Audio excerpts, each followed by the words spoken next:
Hello दोस्तों, नमस्कार। My self नवीन जोशी और स्वागत है आप सबका एक बार फिर से इस ऑनलाइन एजुकेशनल प्लेटफॉर्म में, जहाँ पर आज हम डिस्कस करेंगे उत्तर वैदिक काल यानी कि later Vedic age, which is going to be part 2 of Vedic age. तो वैदिक सभ्यता का पार्ट 2 आज हम यहाँ पर डिस्कस करेंगे, जो हमारा निकल के आएगा उत्तर वैदिक काल।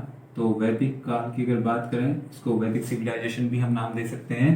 तो इसका पार्ट 1 हमने डिस्कस किया था यहाँ पर ऋग्वैदिक काल। ओके, तो पार्ट 1 में हमने देखा था ऋग्वैदिक काल, और पार्ट 2 आज हम डिस्कस करेंगे उत्तर वैदिक काल, या यूं कह लें लेटर वैदिक एज। ओके, तो लेटर वैदिक एज यहाँ पर हम देखेंगे, बट बिफोर वी बिगिन हम ऋग्वैदिक काल की कुछ हाइलाइट्स को देख लेते हैं यहाँ पर, कि आखिर किन किन मुद्दों पर, किन किन टॉपिक्स के ऊपर हमने ऋग्वैदिक काल को डिस्कस किया था। ठीक है, तो किन किन पॉइंट्स को हमने वहाँ पर लिया था। अगर बात करें ऋग्वैदिक काल की, तो फर्स्ट ऑफ ऑल हमने देखा था वहां पर आर्यों के आगमन के संदर्भ में जो अनेक मत देखे थे। ठीक है, तो आर्यों के आगमन के संदर्भ में मत देखे थे कि आर्यों का आगमन कहाँ कहाँ से हमें देखने को मिलता है। उसके बाद हमने आर्यों के भौगोलिक विस्तार की चर्चा की थी और उनके राजनीतिक विस्तार, ठीक है, प्रशासनिक व्यवस्था डिस्कस की थी, उनकी आर्थिक दशा, उनकी धार्मिक दशा को भी हमने डिस्कस किया था। तो यही सब पॉइंट हम आज उत्तर वैदिक काल में डिस्कस करेंगे और देखेंगे कि क्या हमें बेसिक डिफरेंस इन दोनों के बीच में देखने को मिलता है इन सारे पॉइंट्स के अकॉर्डिंग। तो ये जो डिफरेंस होगा, इसको डिस्कस करते हुए हम देखेंगे कि हमारा ऋग्वैदिक काल का भी रिवीजन हो जाएगा साथ साथ। ठीक है, तो अब हम स्टार्ट करेंगे उत्तर वैदिक काल को। तो सबसे पहले हम देखेंगे कि कालखंड की जानकारी हमें होनी चाहिए। जो हम इतिहास पढ़ते हैं उस समय का टाइमलाइन अगर हमारे पास है, तो इतिहास को हम बहुत ही इजीली अंडरस्टूड कर लेते हैं। तो उत्तर वैदिक काल की अगर मैं बात करूं इसका टाइमलाइन, तो हम देख पाते हैं इसका जो समय हमारे पास आता है, दैट इज 1000 ईसा पूर्व से 600 ईसा पूर्व तक का इसका समय हमें देखने को मिलता है। 1000 ईसा पूर्व से 600 ईसा पूर्व तक का समय हमारे पास आता है उत्तर वैदिक काल का। और इससे पहले अगर बात करें ऋग्वैदिक काल की, तो चर्चा की थी मैंने कि 1500 से 1000 ईसा पूर्व तक का इसका समय हमें मिला था। 1500 से 1000 ईसा पूर्व और 1000 ईसा पूर्व से 600 ईसा पूर्व तक का समय हमें मिल चुका है। दिस मीन्स जो वैदिक सभ्यता थी 1500 से 600 ईसा पूर्व तक लगभग अपने अस्तित्व में रही थी। तो ये हमारे पास सबसे पहले टाइमलाइन आ गई। ठीक है, दूसरी बात करें कि आखिर कौन से वो सोर्सेज हैं, ठीक है, कौन से स्रोत हैं जो हमें उत्तर वैदिक समाज की जानकारी देते हैं। ठीक है, तो बात करेंगे इसकी, तो जानेंगे, जैसे कि मैंने बताया था ऋग्वैदिक काल के संदर्भ में भी कि वैदिक, मैंने बताया था वहां पर कि वैदिक सूक्त या मंत्रों के संग्रह को, वैदिक सूक्त या कह लीजिए कि मंत्रों के संग्रह को हमने नाम क्या दिया था, संहिता नाम दिया था। ठीक है, तो ऋग्वेद में हमने ऋग्वेद संहिता देखी थी, जो कि ऋग्वैदिक काल की जानकारी देती थी। एकमात्र स्रोत हमें वहां पर दिखा था। उत्तर वैदिक काल में भी ऐसी ही हमें कुछ संहिताएं यहाँ पर देखने को मिलती है। इसके अलावा हमें यहाँ पर देखने को मिलेंगे क्या, ब्राह्मण ग्रंथ मिलेंगे। इसके बाद हमें यहाँ पर मिलेंगे आरण्यक, ठीक है, और इसके बाद हमें मिलेंगे उपनिषद। तो ये सारे ग्रंथ हमें देखने को मिलेंगे जो उत्तर वैदिक काल की जानकारी देंगे हमको। और इसके अलावा अगर बात करें, जो मैंने अदर संहिताओं की बात की, तो हमारे पास क्या आता है यहाँ पर, सबसे पहले सामवेद संहिता। ठीक है, तो सामवेद संहिता, अथर्ववेद संहिता और यजुर्वेद संहिता। तो ये हमारे पास 3 अदर संहिताएं भी निकल के आ जाती हैं जो उत्तर वैदिक काल की जानकारी हमें देंगे। तो अगर बात करें इन सब संहिताओं की, तो सबसे पहले हम देखेंगे सामवेद। ठीक है, तो सामवेद की अगर मैं चर्चा करूं, बेसिकली हम इसको डिस्कस कर चुके हैं साहित्यिक स्रोतों के अंतर्गत। इतिहास जानने के साहित्यिक स्रोतों में भी हम इसको डिस्कस कर चुके हैं। फिर भी यहाँ पर एक बार इसको बात किया जाए, तो देखेंगे जो सामवेद है, इसमें जो मंत्र, जो सूक्त है, उनकी अगर चर्चा करें, तो ऋग्वेद के कुछ चुनिंदा सूक्तों को लेकर, ठीक है, ऋग्वेद में से कुछ सूक्तों को लेकर, कुछ मंत्रों को लेकर उनको धुनों के रूप में पिरो दिया गया। तो उनको जो संग्रह बना हमारे पास, पुनर्विन्यासित संग्रह जो बना, उसको हमने नाम दिया सामवेद। ठीक है, तो अथर्ववेद की अगर चर्चा करें, तो यहाँ पर हम देखेंगे कि विपत्ति और व्याधियों, ठीक है, जो व्यक्ति रहेंगे तो उनको संकट और परेशानी आएंगी, तो उन विपत्ति और संकटों से निपटने के लिए जिन मंत्रों का संग्रह या तंत्र मंत्र का संग्रह जिस ग्रंथ में, जिस संहिता में किया गया, उसको नाम दिया गया अथर्ववेद संहिता। ठीक है, बात आती है अब यजुर्वेद की। तो यजुर्वेद में हम क्या देखेंगे कि इसमें हमारे पास ऋचाएं हैं। ऋचा मीन्स मंत्र या सूक्त इसमें संग्रहित हैं। तो ऋचाओं के अलावा इसमें हमारे पास क्या आते हैं, ऋचाओं या सूक्तों के अलावा इसमें हमें क्या देखने को मिलेगा, इनको गाए जाने वाले, ठीक है, इनको गाते समय जो अनुष्ठान किए जाते थे वो भी हमें इसमें देखने को मिलते हैं। ठीक है, तो ऋचाओं के साथ साथ इसमें हमें अनुष्ठान भी देखने को मिलेंगे। तो ये हमारे पास ऋग्वेद के अलावा जो अदर 3 संहिताएं आ गई उनकी भी हमने यहाँ पर चर्चा कर ली। इसके बाद मैंने बताया ब्राह्मण ग्रंथ, आरण्यक और उपनिषद। तो ब्राह्मण ग्रंथों को भी मैंने बताया था कि ये जो है उत्तर वैदिक काल की जानकारी देते हैं, आरण्यक और उपनिषद। ठीक है, तो इनको देखेंगे तो हम बात करें तो जैसे जो सारे वेद है तो सारे वेदों के अलग अलग अपने ब्राह्मण ग्रंथ होते हैं, अपने अपने अलग उपनिषद देखने को मिलते हैं। ठीक है, तो इनको लास्ट में कोशिश करेंगे कि चार्ट के थ्रू इसको अंडरस्टूड कर लें, जो कि बहुत ही आसानी से हम समझ भी पाए। आपको क्लियर हो चुका होगा कि इनके सोर्सेज के बारे में हमें क्या और किस तरह की जानकारी मिलती है। अब यहाँ से आगे बढ़ेंगे और बात करेंगे हम इनके भौगोलिक विस्तार की। ठीक है, तो भौगोलिक विस्तार में अब हम देखेंगे कि उत्तर वैदिक काल में आर्यों का भौगोलिक विस्तार कहाँ तक था, किस तरह से वो जानकारी हमें मिलती है। तो भौगोलिक विस्तार की अगर बात करें तो हम क्या देख पाते हैं कि जो अभी मैंने सोर्स, जो स्रोतों की चर्चा की मैंने, ब्राह्मण, उपनिषद, आरण्यक से जो बताए, और दूसरा मैंने जो 3 वेद और बताए मैंने, यजुर्वेद, सामवेद, अथर्ववेद, उनसे जो जानकारी हमें मिलती है उनसे हमें क्या पता चलता है कि जो आर्य लोग थे, ठीक है, जो आर्य लोग थे उत्तर वैदिक काल में पंजाब से होते हुए, ठीक है, तो पंजाब से होते हुए वो लोग जो है गंगा यमुना दोआब क्षेत्र के अंतर्गत, गंगा यमुना दोआब क्षेत्र के अंतर्गत संपूर्ण पश्चिमी उत्तर प्रदेश में फैल चुके थे। ठीक है, जो हमें जानकारी मिलती है। इसके बाद देखेंगे इस समय में जो 2 मेन कबीले थे, ठीक है, एक का नाम हमें देखने को मिलेगा क्या, भरतजन, और दूसरा हमें क्या मिलता है, पुरुजन। तो जो 2 मेन कबीले थे भरतजन और पुरुजन, अगर जन की यहाँ पर मैं चर्चा कर लूँ एक बार फिर से, ये जो शब्द है इसकी, तो मैंने बताया था ऋग्वैदिक काल में 5 तरह की प्रशासन इकाइयां हमने देखी थी। उसमें सबसे पहले हमारे पास क्या आया था, कुल, सेकंड आया था हमारे पास ग्राम, थर्ड आया था विश, फोर्थ वन जन, और फिफ्थ क्या था हमारे पास, राष्ट्र। ठीक है, तो कुल, ग्राम, विश, जन और राष्ट्र 5 तरह की यहाँ पर चर्चाएं और प्रशासनिक इकाइयां हमने देखी थी। तो यहाँ पर भरत जन और पुरुजन 2 कबीले एक होकर एक नया कबीले का निर्माण करते हैं जिसको उन्होंने नाम दिया कुरु। ठीक है, तो हम देखेंगे कि धीरे धीरे ये जो है ये कुरु लोग जो थे, कुरु ने जो है दिल्ली और दोआब के ऊपरी भाग पर कब्जा किया, या जो है दिल्ली या दोआब के ऊपरी भाग की तरफ ये बढ़े और उस क्षेत्र को इन्होंने क्या नाम दे दिया था, कुरुक्षेत्र। ठीक है, तो उम्मीद है इस सब से आप परिचित होंगे, इस शब्द से हरियाणा में आपको देखने को मिलेगा कुरुक्षेत्र।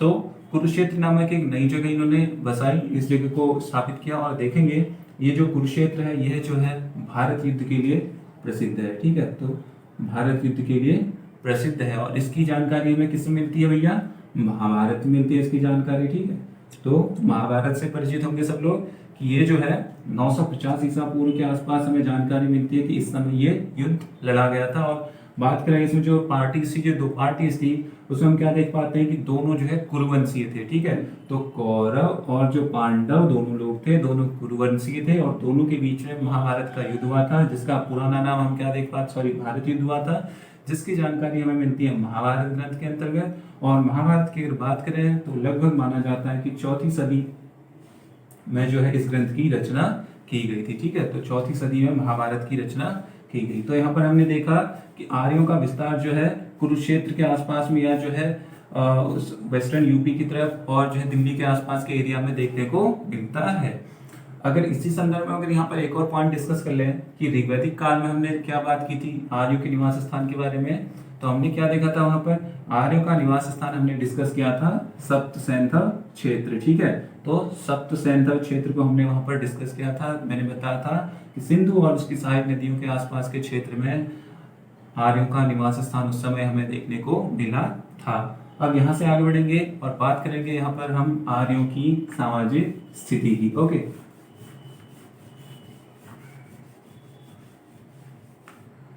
तो सामाजिक स्थिति की अगर बात करें तो हम क्या देख पाते हैं कि जो सामाजिक स्थिति में हम देखेंगे उस समय वर्ण व्यवस्था सबसे इंपॉर्टेंट चीज निकल के आती है। वर्ण व्यवस्था तो हम देख पाते हैं कि यहाँ पर जो है वर्णाश्रम व्यवस्था का ही जो है प्रचलन था। अस्तित्व में थी वर्णाश्रम व्यवस्था। और दूसरी बात करें इसके आगे तो देखेंगे कि वर्णाश्रम व्यवस्था तो थी बट ये व्यवस्था काफी कठोर हो चुकी थी। ठीक है, तो वर्णाश्रम व्यवस्था थी बट इसमें कठोरता हमें देखने को मिल गई थी। कठोरता इस सेंस में कि ये जो इस समय वर्ण डिसाइड होते थे, ठीक है, वर्ण जो है डिसाइड होते थे या डिस्क्राइब होते थे, वह जो है कर्म के आधार पर नहीं होते थे। ठीक है, तो आपके कर्म के आधार पर वर्णों का डिस्क्राइब नहीं किया जाता था बल्कि वो जाति के आधार पर डिस्कस होने लगे थे। ठीक है, तो जाति के आधार पर वर्ण व्यवस्था हमें यहाँ पर देखने को मिलती है। दूसरी बात करें अगर अगले पॉइंट की तो यहाँ पर हम देखेंगे यहाँ पर व्यवसाय अनुवांशिक हो गए थे। व्यवसाय जो है यहाँ पर हमें मिलेगा अनुवांशिकता इनमें देखने को मिलेगी। अनुवांशिक मीन्स जो पूर्वज लोग जो कार्य करते हुए आ रहे हैं आने वाली पीढ़ियों को भी यही कार्य फॉलो करना पड़ेगा। तो इस तरह से व्यवसाय में हमें अनुवांशिकता देखने को मिलती है। इससे बात अगर आगे बढ़े तो यहाँ पर हम देखेंगे 4 तरह के वर्णों की उत्पत्ति यहाँ पर हमें देखने को मिलती है। तो 4 जो 4 वर्णास थे, तो 4 वर्ण यहाँ पर हमें मिलते हैं। सबसे पहले ब्राह्मण आता है, क्षत्रिय आता है, वैश्य आता है एंड लास्ट वन इज शूद्र। ठीक है, तो 4 तरह के वर्ण हमें यहाँ पर देखने को मिलेंगे। अगर बात करें वर्णों की तो हम देख पाते हैं जो ऊपर के 3 वर्ण हैं इनको काफी यहाँ पर वरीयता दी जाती थी। तो इनको हम देखेंगे एक साथ, इनको जो है द्विज बोला जाता था, द्विज बोला जाता था। और जो चौथा वर्ण है शूद्र, इसको जो है इनके जैसे अधिकार इनको उपलब्ध नहीं थे।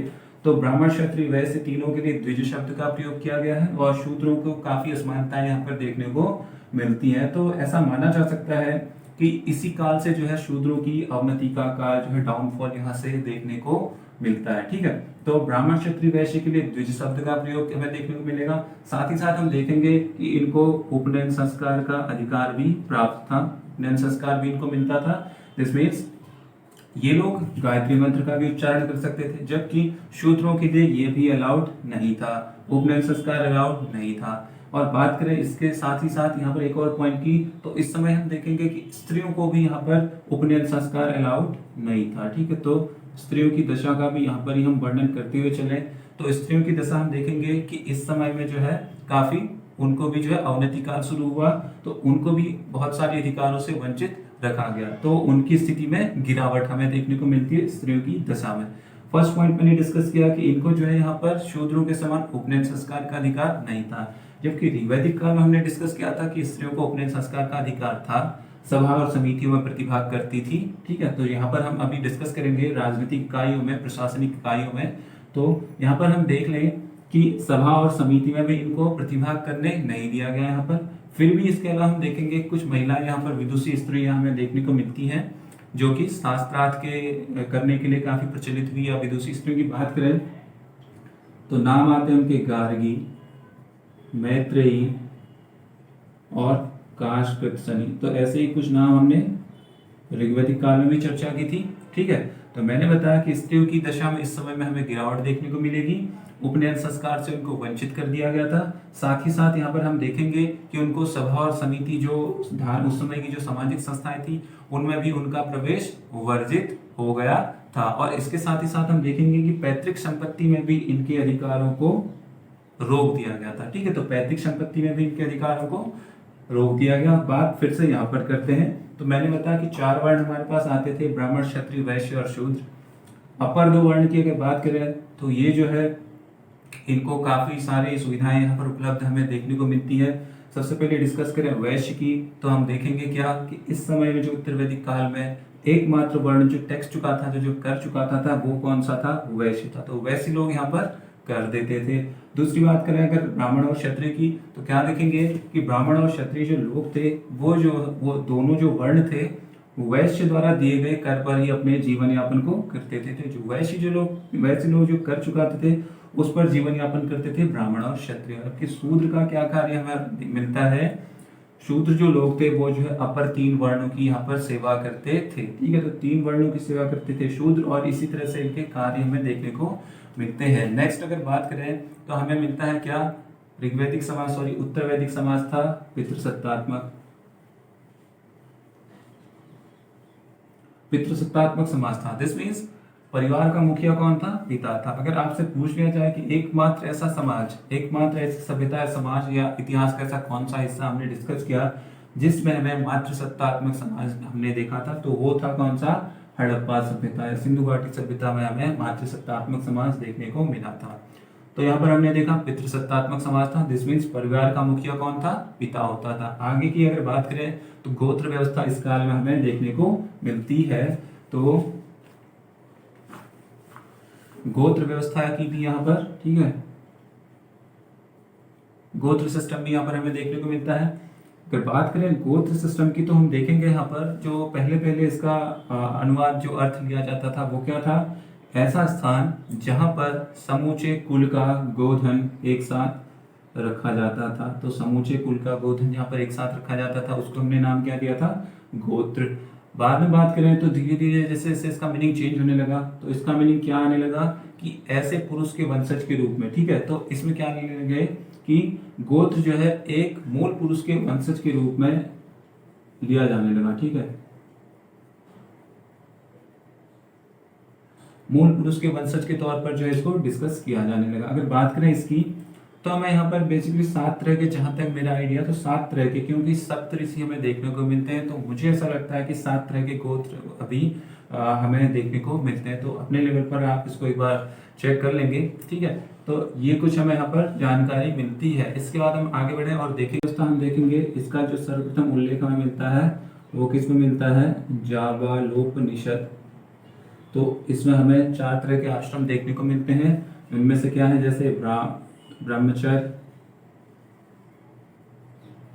दूसरा हमारे पास गृहस्थ, थर्ड वन है हमारे पास वानप्रस्थ, और चौथा क्या है, संन्यास। तो 4 तरह के आश्रम व्यवस्थाएं हमें यहाँ पर देखने को मिली। तो माना जाता है कि उस समय जो है एक व्यक्ति का जो एवरेज लाइफ था वो 100 साल तक लगभग माना जाता था, जिनमें 4 आश्रमों में उसको डिवाइड कर दिया। 0 से मतलब शुरू से 25 साल तक ब्रह्मचर्य, 25 से 50 तक आपके पास गृहस्थाश्रम, 51 से 75 तक मिलेगा आपको वानप्रस्थ आश्रम का, और लास्ट में हमें मिलेगा 76 to 100 संन्यास आश्रम। तो ये 4 तरह के आश्रम यहाँ पर हमें देखने को मिलते हैं। तो 16 संस्कारों का भी यहाँ पर वर्णन हमें मिलता है, और साथ ही साथ 8 तरह के विवाहों का भी जिक्र मिलता है, जिसकी हमें जानकारी किससे मिलती है, मनुस्मृति से, ठीक है। तो मनुस्मृति में जानकारी मिलती है 8 तरह के विवाहों की। तो अगर बात करें यहाँ पर एक शब्द जो स्मृति निकल के आता है, तो इसमें अगर बात करें तो ये स्मृति शब्द है, इसका अर्थ हम लेते हैं कि हमारे पूर्वजों द्वारा, ठीक है। तो जो पूर्वजों द्वारा जो कुछ विधि विधान बनाए गए हैं, ठीक है, विधि विधान या कुछ नियम कानून बनाए गए, उनको एक बुक में कोडिफाई कर दिया गया, उन्हीं को जो है स्मृति नाम दिया गया है। तो यहाँ पर हमने देखा उत्तर वैदिक काल की सामाजिक स्थिति को। इसके बाद हम आगे बढ़ेंगे और बात करेंगे उत्तर वैदिक काल की राजनीतिक स्थिति। राजनीतिक स्थिति के अंतर्गत आते हुए हम देख पाते हैं यहाँ पर पहली बार हमें मिलता है क्षेत्रीय राज्यों का उदय, ठीक है। तो क्षेत्रीय राज्य यहाँ पर अस्तित्व जमाते हुए हमें दिखते हैं। तो क्षेत्रीय राज्यों का उदय हुआ, दिस मीन्स जैसे पहले जो व्यक्ति कबीले पर शासन करता था, अभी तक हमने क्या चर्चा की थी, कबीले की, ठीक है। तो जो व्यक्ति पहले तक कबीले पर शासन करता था, अब वह उस राज्य पर शासन करने लगा, ठीक है। जो पहले कबीले पर रूल करता था, अब वह राज्य पर शासन करने लगा। और यहाँ पर हम देखेंगे कि सबसे पहले इसी टाइम में जो है एक वर्ड राष्ट्र शब्द भी निकल के आता है। तो राष्ट्र शब्द जो कि प्रदेश को सूचित करता था, वो भी यहाँ पर हमें प्रचलन में देखने को मिलेगा, ठीक है। इसके बाद अगर आगे बढ़े और राजा की शक्ति के संदर्भ में चर्चा करें, तो हम देखेंगे कि राज्य का विस्तार धीरे धीरे बढ़ने लगा। तो राज्य जैसे जैसे एक्सपेंड होने लगे, क्योंकि इस समय जो अधिकांश युद्ध थे वो जो है राज्य प्राप्ति के लिए भी होने लगे थे। जैसे कि मैंने भी चर्चा की थी महाभारत की, ठीक है। तो वहाँ हमने देखा था जो दो आपस में जो कुरुवंशीय जो पार्टीज थी, जो दोनों, वो आपस में जो उनका संघर्ष हुआ था वो राज्य प्राप्ति के लिए हमने देखा था। तो यहाँ पर देखेंगे कि राज्य प्राप्ति के लिए जो संघर्ष होते थे, इससे क्या देखा कि राज्य का आकार बढ़ने लगा। एक राजा दूसरे को हराकर राज्य को जीतता था, तो राज्य का जीतने से क्या होगा, उसकी शक्ति में वृद्धि होने लगी। दिस मीन्स उसके राज्य का आकार बढ़ा, उसकी शक्ति में वृद्धि हुई। और यहाँ पर देखेंगे कि इस कारण राज्य को अलग अलग नामों से उसको पुकारा जाने लगा। जैसे उसको सम्राट नाम मिला, स्वराट, अधिराज, इस तरह के अलग अलग नामों से उसको पुकारा जाने लगा था, ठीक है। तो ये हमने चर्चा कर ली। अगर इसी के आगे एक और पॉइंट देखें राजा के संदर्भ में, तो देखेंगे क्या कि राजा को जो है दैवीय उत्पत्ति का सिद्धांत माना जाता था, ठीक है। तो राजा के संदर्भ में दैवी उत्पत्ति का सिद्धांत प्रचलन में था। दिस मीन्स ऐसा माना जाता था कि राजा को जो है ईश्वर द्वारा स्वयं धरती पर या उस क्षेत्र विशेष पर रूल करने के लिए नॉमिनेट या जो है भेजा गया। ठीक है, तो राजा को जो है यहाँ पर रूल करने के लिए भेजा गया। आगे बढ़ेंगे और चर्चा करेंगे यहाँ की इस राजनीतिक क्षेत्र के अंतर्गत या राजनीतिक स्थिति के अंतर्गत उत्तर वैदिक कालीन संस्थाओं की। ठीक है, तो संस्थाएं अगर हम बात करें तो ऋग्वैदिक काल में जैसे मैंने चर्चा की थी, हमारे पास क्या क्या संस्थाएं थी, सभा थी, समिति, एंड थर्ड वन क्या हमने डिस्कस किया था, विदत। तो यहाँ पर हम क्या देख पाते हैं कि उत्तर वैदिक काल में जो है जो राजनीतिक संस्थाएं थी, जो सामाजिक संस्थाएं थी, इनके प्रभाव में काफी कमी हमें देखने को मिलती है, लगभग इनका प्रभाव क्षीण होने लगा। ठीक है, बात करें सभा और समिति की तो ये अपने स्वरूप में काफी परिवर्तन हो चुका था, इनके स्वरूप में काफी परिवर्तन हो चुका था, बट इनका अस्तित्व अभी तक बना हुआ था, जबकि विदत का कहीं भी हमें नामो निशान नहीं दिखता। तो विदत लगभग समाप्त हो चुका था, सभा और समिति अपने अस्तित्व को बनाए हुए थी, बट इनका स्वरूप बदल गया था। स्वरूप की अगर बात करें तो जैसे कि हमने चर्चा की थी, ऋग्वैदिक काल में स्त्रियां भी जो है समिति में प्रतिभाग करती थी, बट यहाँ पर उनका इस समिति से नामो निशान हट चुका था। जिसमें स्त्रियां इसमें प्रतिभाग नहीं करती थी, और दूसरी बात इसमें जो है प्रभावशाली वर्ग का वर्चस्व इसमें हमें देखने को मिलेगा। तो जो टॉप लोग थे, जैसे यहाँ पर ब्राह्मण हमने बात की या क्षत्रिय बात की, उनका अधिकतम वर्चस्व हमें इन संस्थाओं में देखने को मिलता है। और आगे बढ़ते हुए बात करेंगे, इस समय राजा की जो शक्ति थी उसके द्वारा शक्ति प्रदर्शन के लिए जो अनेक प्रकार के यज्ञ किए जाते थे। ठीक है, तो उनको भी यहाँ पर हम चर्चा कर लें साथ ही साथ। तो हम क्या देखते हैं, राजा अपनी शक्ति प्रदर्शन के लिए कुछ यज्ञों को करता था। जैसे सबसे पहले क्या आएगा यहाँ पर हम देखेंगे, तो सबसे पहला यज्ञ हमारे पास आता है अश्वमेध यज्ञ, अश्वमेध यज्ञ आता है। सेकंड वन हमारे पास आता है वाजपेयी यज्ञ, और थर्ड वन हमारे पास कौन सा आता है, राजसूय यज्ञ। ठीक है, तो ये तीन तरह के यज्ञ हमारे पास आते हैं जो कि राजा अपनी शक्ति प्रदर्शन के लिए आमतौर पर किया करता था। अश्वमेध सब लोग परिचित होंगे, राजा राम द्वारा किया गया यज्ञ था। ठीक है, तो अश्वमेध यज्ञ में हम क्या देख पाते हैं कि एक राजा जो है अश्व को छोड़ता था जो कि उसकी शक्ति का परिचायक होता था। दिस मीन्स जिन जिन क्षेत्रों से होकर वह अश्व गुजरेगा, या तो वो सारे क्षेत्र उसकी राजा की अधीनता स्वीकार लेंगे, अदरवाइज उनको जो है उस राजा से युद्ध के लिए तैयार रहना पड़ेगा। दूसरी बात आती है यहाँ पर वाजपेयी यज्ञ की। अगर बात करें वाजपेयी यज्ञ की तो यहाँ पर माना जाता था राजा को जो है शक्ति प्रदर्शन के लिए इस यज्ञ को किया करता था। ठीक है, या जो है मान लें ये जो है एक तरह का रथ दौड़ होती थी। ठीक है, तो रथ दौड़ ये होता था जिसमें जो है राजा अपने संबंधियों के साथ रथ दौड़ किया करता था, और इसमें राजा का रथ अन्य उसके साथियों से, उसके परिजनों से आगे रहा करता था। तो लास्ट आता है हमारे पास राजसूय यज्ञ। इस संदर्भ में हम देखेंगे ये जो है राजा के राज्याभिषेक के समय किया जाता था, और माना गया जाता था कि राज्याभिषेक के समय इस यज्ञ को करने से उसको दिव्य शक्ति की प्राप्त हो चुकी है। ठीक है, उसको दिव्य शक्तियां प्राप्त हो चुकी हैं। तो इस तरह से ये तीन तरह के यज्ञ हमें यहाँ पर देखने को मिलते हैं जो कि राजा की महत्ता को दर्शाते हुए दिखते हैं। नेक्स्ट अगले पॉइंट की तरफ बढ़ेंगे और बात करेंगे यहाँ पर टैक्सेशन सिस्टम की। ठीक है, तो टैक्स सिस्टम की अगर बात करें यहाँ पर तो कर व्यवस्था की, तो ऋग्वैदिक काल में हमने एक शब्द चर्चा किया था बलि का। ठीक है, तो मैंने बताया था बलि जो है एक स्वैच्छिक कर था जो कि प्रजा द्वारा राजा को या अपनी सुरक्षा करने वाले व्यक्ति को स्वैच्छिक रूप से दिया जाता था। तो ऋग्वैदिक काल में जैसे कि मैंने बताया ये क्या था, एक स्वैच्छिक कर था। ठीक है, जबकि उत्तर वैदिक काल में हम देखेंगे यह एक नियमित कर हो चुका था। ठीक है, तो उत्तर वैदिक काल में एक नियमित कर हो चुका था जो कि प्रत्येक व्यक्ति को यह जो है देना पड़ता था, और यह जो है इसकी मात्रा कितनी हमें देखने को मिलेगी 1/16, 1/16 भाग जो है कर के रूप में देना पड़ता था, जिसको नाम दिया गया बलि। तो उत्तर वैदिक काल में नियमित कर ये हो चुका था। लास्ट चीज, ब्राह्मणों को इस समय में मृत्युदंड नहीं दिया जाता था। ठीक है, तो ब्राह्मणों को मृत्युदंड नहीं दिया जाता था। एक और चीज चर्चा में यहाँ पर आती है जो क्या है कि यहाँ पर हमें देखने को मिलेगा यजुर्वेद के संदर्भ में। ठीक है, तो यजुर्वेद से जो हमें जानकारी मिलती है उससे हमें क्या जानकारी मिलती है कि यहाँ पर जो है रत्नी एक शब्द निकल के आता है रत्नी। ठीक है, तो रत्नी की जानकारी हमें मिलती है यजुर्वेद से। इसमें ये जो शब्द है ये क्या बताता था कि राजा जो है अपने कुछ चुनिंदा सगे संबंधियों को या यूं कह लें कुछ मंत्रियों को या अपने परिवारजनों को जो है मित्रों को कुछ विशिष्ट पदों पर नियुक्त करता था। ठीक है, जो कि संपूर्ण राजकाज में उसकी हेल्प करते थे, शासन व्यवस्था चलाने में उसकी हेल्प करते थे। उनको हमने क्या नाम दिया, रत्नी। और यजुर्वेद से क्या जानकारी मिलती है कि उत्तर वैदिक काल में 12 प्रकार के रत्नी थे। ठीक है, तो रत्नियों की संख्या कितनी थी यहाँ पर उत्तर वैदिक काल में, 12। ठीक है, तो ये एक चार्ट आपके सामने आएगा, तो यहाँ से आप इसको समझ लेंगे। सबसे पहले आपको आता है सेनानी। ठीक है, तो सेनानी मीन्स सेनापति होगा। ठीक है, तो सेनापति जो कि सेना का नेतृत्व करता था। सेकंड वन इज, यहाँ पर जो सेकंड वन क्या है आपके पास, वो है सूत।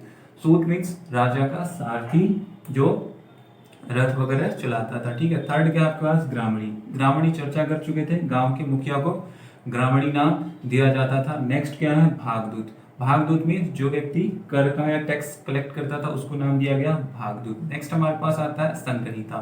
संग्रहिता मेंशन है कोषाध्यक्ष। ठीक है, तो फाइनेंस वगैरह ये मैनेज करता था। नेक्स्ट है क्या आपके पास, अक्षवाप। अक्षवाप मीन्स जो राजा लोग पासा खेलते थे तो उसमें राजा की जो हेल्प करता था उसको नाम दिया गया अक्षवाप। नेक्स्ट हमारे पास आ रहा है यहाँ पर शता। ठीक है, शता मीन्स प्रतिहारी। ठीक है, और अगला आता है गोविकार्जन। गोविकार्जन में जो जंगल या फॉरेस्ट डिपार्टमेंट का जो हेड रहता था उस टाइम, उसको गोविकार्जन नाम दिया गया। नेक्स्ट आता है हमारे पास पालागार। पालागार मीन्स एक तरह का विदूषक या इसको कह दें कि संधि कराने वाला व्यक्ति, पालागार नाम दिया गया इसको।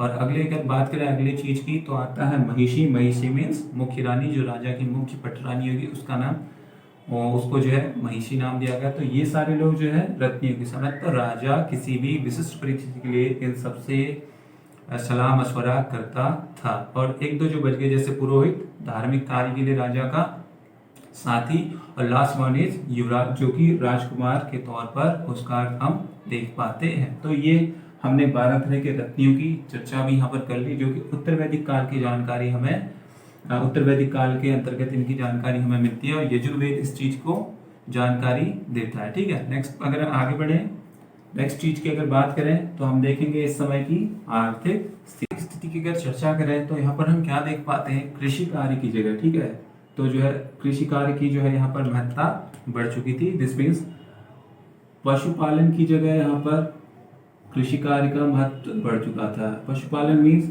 अगर ये हमने चर्चा की थी ऋग्वैदिक काल में, तो ऋग्वैदिक काल में हमने देखा था पशुपालन मुख्य व्यवसाय था, जबकि यहाँ पर कृषि कार्य जो है मुख्य व्यवसाय के तौर पर हमारे सामने आ जाता है।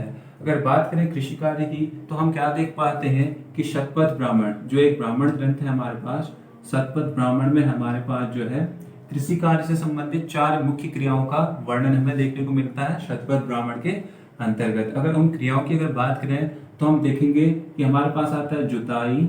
ठीक है, तो जुताई के बाद आता है बुआई, और इसके बाद हम चर्चा करेंगे तो हमारे पास आता है कटाई, और लास्ट वन इज मड़ाई। तो देखिए कृषि संबंधी जो 4 मुख्य क्रियाएं आती है, इन सब का वर्णन हमें शतपथ ब्राह्मण के अंतर्गत देखने को मिलता है। जुताई मीन्स खेत को प्लो करना, खेत को जोतना, आफ्टर दैट उसमें बीज बोना, बुआई, फिर फसल काटना, कटाई, और उसमें से अपने अन्न के दाने को अलग कर लेना, अनाज की मड़ाई। तो ये सारी चीजें हमें देखने को मिलती हैं शतपथ ब्राह्मण के अंतर्गत। ठीक है, नेक्स्ट पॉइंट की अगर बात करें तो क्या देख पाते हैं हम यहाँ पर कि लोहे के उपकरण जो है यहाँ पर काफी प्रचलन में आ गए थे। जिसमें अगर लोहे के उपकरणों का प्रचलन बढ़ चुका था और उनका कृषि में भी काफी हद से बढ़ चुका था, जिस कारण जो है अच्छी तरह की या उन्नत किस्म की कृषि होने लग गई थी। ठीक है, तो लोहे के उपकरणों का प्रयोग काफी हद तक बढ़ चुका था। और इसके लिए हम क्या देख पाते हैं, जो लोहे के उपकरण थे इसके लिए जो है लोहे के लिए आयश या जो है श्याम अयस, इस शब्द का वर्णन देखने को मिलता है। ठीक है, आगे बढ़ेंगे और देखेंगे यहाँ पर जो मुद्रा के तौर पर निकल के आती है एक शब्द आता है निष्क। ठीक है, निष्क की अगर बात करें निष्क की तो ऋग्वैदिक काल में मैंने बताया था एक तरह का आभूषण था। ठीक है, आभूषण के तौर पर हमने इस शब्द को देखा था ऋग्वैदिक काल में। ठीक है, जबकि उत्तर वैदिक काल में इसका शब्द हम इसका अर्थ देखेंगे एक तरह की मुद्रा के तौर पर ये जानने को मिलेगा। उत्तर वैदिक काल की मुद्रा के तौर पर निष्क का वर्णन देखने को मिलता है। दिस मीन्स यहाँ पर जो व्यवसाय था वह जो है मुद्रा के द्वारा भी किया जाने लगा, ठीक है, क्योंकि मुद्रा का प्रचलन यहाँ पर होने लगा था। साथ ही साथ वस्तु विनिमय भी यहाँ पर व्यवसाय के लिए प्रचलन में थी। आगे बढ़ते हुए देखेंगे उत्तर वैदिक काल के आर्यों को समुद्र का ज्ञान था, ठीक है, एक पॉइंट के तौर पर ऐसे लेके चलते हैं। और नेक्स्ट बात करें तो यहाँ पर जो है लोहे और सोने के साथ साथ, ठीक है, तो लोहा जैसे मैंने यहाँ पर अभी बताया आपको लोहे के उपकरण, और इसके साथ साथ हम क्या देखेंगे, लोहे और सोने का ज्ञान तो आर्यंस को था, बट इसके साथ साथ हम क्या देखेंगे, कुछ अन्य धातुएं भी उनके प्रचलन में आ गई थी। दिस मीन्स उनको जो है चांदी, तांबा और टिन आदि धातुओं की भी जानकारी थी, ठीक है, इन सब धातुओं की भी जानकारी थी उनको, जिनसे क्या होता है कि धातु शिल्प उद्योग यहाँ पर काफी प्रचलन में हो गया था। तो धातु शिल्प उद्योग उत्तर वैदिक काल में, धातु उद्योग कह लीजिए, धातु शिल्प उद्योग कह लीजिए, ठीक है, तो मतलब धातुओं को गलाकर अलग अलग तरह की मूर्तियां बनाना, अलग अलग तरह के हथियार बनाना, ये सब यहाँ पर प्रचलन में आ चुका था। नेक्स्ट पॉइंट बात करें तो यहाँ पर जो हमारे पास आते हैं मृद भांड। मृद भांड में मिट्टी के बर्तन, ठीक है, तो यहाँ पर इसको मैं डिस्कस करना भूल गया था उत्तर वैदिक काल के मुख्य सोर्स के तौर पर। तो अगर बात करें मृद भांड की तो हम देखेंगे कि यहाँ पर 4 तरह के मृद भांडों का प्रयोग उत्तर वैदिक काल में देखने को मिलता है। सबसे पहले लाल मृद भांड, ठीक है, मृद भांड मीन्स मिट्टी के बर्तन, ओके, मिट्टी के बर्तन, तो लाल मिट्टी के बर्तन हमें यहाँ पर देखने को मिलते हैं, लाल मृद भांड। नेक्स्ट वन इज काले मृद भांड, ठीक है, काले मिट्टी के बर्तन। थर्ड वन हमारे पास क्या आता है, मिश्रित। मिश्रित मीन्स लाल और काले दोनों को मिलाकर जो मिश्रित मृद भांड बने, ठीक है, तो दोनों तरह की मिट्टी को बनाकर मिश्रित मृद भांडों का निर्माण किया गया। और फोर्थ वन हमारे पास क्या है, पेंटेड ग्रे वेयर, ठीक है, दिस मीन्स चित्रित धूसर मृद भांड, ठीक है। तो इस चीज को मैं बताना चाहूंगा, उत्तर वैदिक काल में जो अधिकांश स्थान खोजे गए हैं उनमें से हमें ज्यादातर स्थानों पर चित्रित धूसर मृद भांड की जानकारी मिलती है, ठीक है। तो मीन्स ये जो पेंटेड ग्रेवियर हैं ये भी उत्तर वैदिक काल की जानकारी के प्रबल साक्ष्य के तौर पर हमारे सामने आते हैं, क्योंकि इन सब की तुलना में PGW का सर्वाधिक उपयोग हमें देखने को मिलता है। तो अगर बात करें इसकी तो हम क्या देखते हैं यहाँ पर कि जो मिट्टी थी भूरी कलर की मिट्टी, ठीक है, और उसमें जो है अलग अलग तरह के चित्रों को बनाकर इनमें ऐसे बर्तन बनाए जाते थे, ठीक है। तो भूरी कलर की मिट्टी से बर्तन बनते थे जिनमें जो है अलग अलग डिजाइन हमें देखने को मिलते हैं। तो ये हमने चर्चा की 4 तरह के मृद भांडों की, और यहीं पर हमारा समापन होता है आर्थिक स्थिति का, जो कि उत्तर वैदिक काल की आर्थिक स्थिति को अब अभी तक हम चर्चा कर रहे थे। इसके बाद हम आगे बढ़ेंगे और डिस्कस करेंगे आज का लास्ट पॉइंट इसका, जो क्या रहेगा हमारा धार्मिक स्थिति का, ठीक है।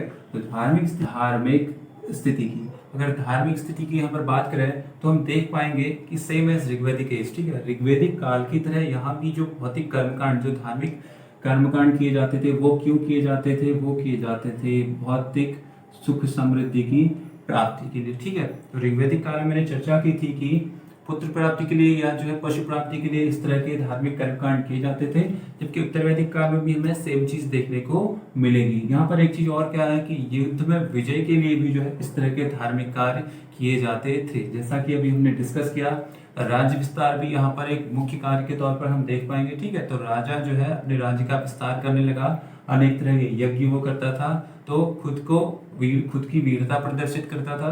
दिस मीन्स उसको जो है राज्य जीतना काफी इंपॉर्टेंट यहाँ पर लगने लगा था। तो इन सारी चीजों के लिए धार्मिक कर्मकांड हमें देखने को मिलते हैं। आगे अगर बात करें यहाँ पर जो कुछ इंपॉर्टेंट देवता निकल के आते हैं, तो सबसे पहले देखें अगर इंद्र को, ठीक है, इंद्र की और अग्नि, इनकी चर्चा हम ऋग्वैदिक काल में कर चुके थे, और मैंने बताया था इंद्र को जो है आंधी तूफान का देवता और जो है युद्ध का देवता इसको माना जाता था, जबकि अग्नि जो है एक ऐसा देवता था जो कि मनुष्य और देवताओं के बीच में एक मध्यस्थ के तौर पर कार्य करता था।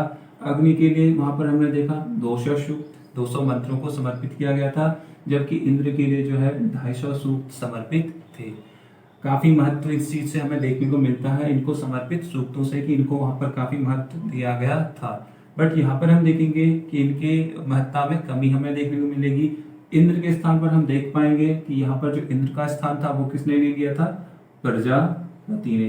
प्रजापति ने इंद्र का स्थान ले लिया था, जिसको जो है सृजन का देवता कहा जाता था। तो सृजन का देवता प्रजापति। इसके अलावा जो कुछ अन्य यहाँ पर देवता निकल के आते हैं उनकी अगर चर्चा करें तो हमारे पास आते हैं यहाँ पर रुद्र। ठीक है, तो रुद्र जो है यहाँ पर कौन थे? पशुओं के देवता। थर्ड हमारे पास आते हैं विष्णु। विष्णु की अगर बात करें तो ये जो है मनुष्य के लालन पालन मीन्स पालन के देवता ये जो है हो चुके थे यहाँ पर। और लास्ट हमारे पास एक मुख्य चीज और आती है जो क्या आता है? पोषण। ठीक है, तो पोषण की अगर बात करें तो ऋग्वैदिक काल में हमने देखा था पशुओं के देवता थे, जबकि उत्तर वैदिक काल में ये जो है शूद्रों के देवता हो चुके थे। तो शूद्र लोग इनकी पूजा करने लगे थे उत्तर वैदिक काल में। इससे आगे बढ़ेंगे और देखेंगे कुछ और पॉइंट्स को। तो हम क्या देख पाते हैं, जो शतपथ ब्राह्मण है, तो शतपथ ब्राह्मण से हमें काफी जानकारी मिलती है। तो शतपथ ब्राह्मण में हमें क्या जानकारी मिलती है? सबसे पहले मृत्यु और पुनर्जन्म। मृत्यु और पुनर्जन्म को जो अवधारणा मिलती है सबसे पहले मीन्स मृत्यु का सबसे पहले प्रयोग हमें शतपथ ब्राह्मण में देखने को मिलता है, और पुनर्जन्म का जो सिद्धांत हमें देखने को मिलता है वह भी हमें शतपथ ब्राह्मण के अंतर्गत ही इसकी जानकारी मिलती है। आगे देखेंगे और देख पाएंगे कि इस काल के 2 महाकाव्य हमें मिलते हैं। 2 महाकाव्य, इसमें से एक हमारे पास आता है महाभारत। ठीक है, जो कि पूरे विश्व भर का सबसे बड़ा महाकाव्य है आज तक। और दूसरा हमारे पास आता है रामायण। ठीक है, तो महाभारत और रामायण। महाभारत की बात करें तो इसका पुराना नाम हमारे पास आता है जय संहिता। जय संहिता की अगर बात करें तो इसमें उस टाइम लगभग जब 8800 श्लोक थे तब इसको जय संहिता नाम दिया गया था। जब इसमें बाद में जो है इसके श्लोकों की संख्या 24,000 हो चुकी थी तो इसको नाम दिया गया था भारत। और लास्ट में जब इसमें श्लोक हो चुके थे 1 लाख तो इसको नाम क्या दे दिया गया? महाभारत। ठीक है, और रामायण से आप सब लोग परिचित होंगे, राम रावण के युद्ध के तौर पर, या जो है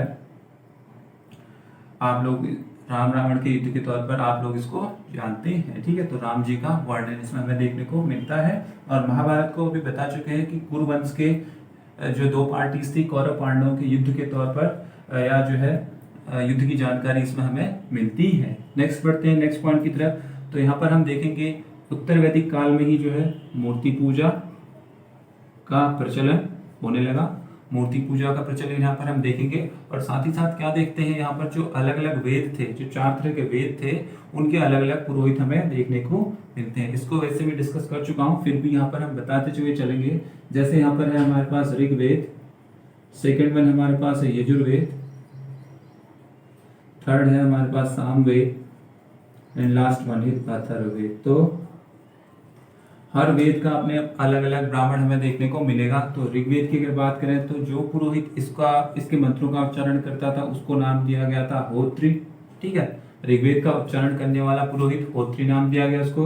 दूसरा जो व्यक्ति यजुर्वेद का उच्चारण करता था इसके मंत्रों का, उसको नाम दिया गया था क्या? अध्वर्यु। उसको नाम दिया गया था अध्वर्यु। सामवेद के मंत्रों का उच्चारण करने वाला जो पुरोहित था उसको नाम दिया गया उद्गाता। और अथर्ववेद के लिए ये जो ब्राह्मण था इसको नाम दिया गया था ब्रह्म। तो इस तरह हमें 4 वेदों के 4 ब्राह्मण भी देखने को मिलते हैं, 4 पुरोहित देखने को मिलते हैं, सॉरी। ठीक है, पुरोहित, और ये वेद हैं, ये उनके पुरोहित। पुरोहित मीन्स जो इन मंत्रों का, इन वेदों के अंतर्गत जो मंत्र हैं उनका जो उच्चारण करता था वो इनके पुरोहित हमें देखने को मिलते हैं। नेक्स्ट पॉइंट की अगर बात करें तो यहाँ पर मैंने मेंशन किए हैं षड दर्शन। ठीक है, तो 6 दर्शन यहाँ पर मैंने मेंशन किए हैं।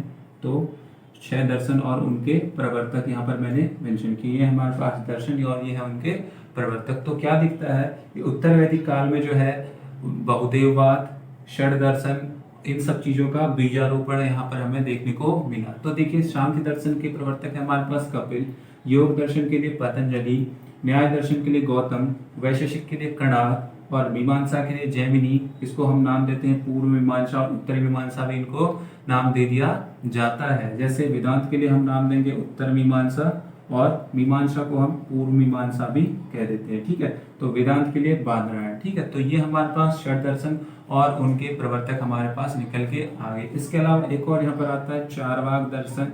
तो इसके जो प्रवर्तक थे वो क्या थे? चारवाक ही थे। तो चारवाक दर्शन का प्रवर्तक चारवाक हमें देखने को मिलता है। ठीक है, तो ये हमने चर्चा की षट दर्शन की। इसके बाद जो एक दो और मुख्य पॉइंट छूट जाते हैं, अगर उनकी चर्चा करें तो हमें क्या दिखता है, छांदोग्य उपनिषद। ठीक है, तो छांदोग्य जो उपनिषद है उसमें हमें क्या जानकारी मिलती है, उसमें हमें जानकारी मिलती है कि उस समय जो है 3 आश्रम ही थे। तो छांदोग्य उपनिषद में 3 तरह के आश्रमों का ही वर्णन मिलता है, जिसमें से क्या है, ब्रह्मचर्य है, गृहस्थ है और वानप्रस्थ है। तो छांदोग्य उपनिषद में हमें 3 तरह के आश्रमों का ही वर्णन मिलता है, जबकि मैंने बात की थी जाबालोपनिषद में, ठीक है, जो अन्य उपनिषद है हमारे पास, जाबालोपनिषद, इसमें हमें क्या मिलती है जानकारी, 4 तरह के आश्रमों की जानकारी मिलती है। तो इसमें एक और आप ऐड कर दीजिए, दैट इज संन्यास आश्रम।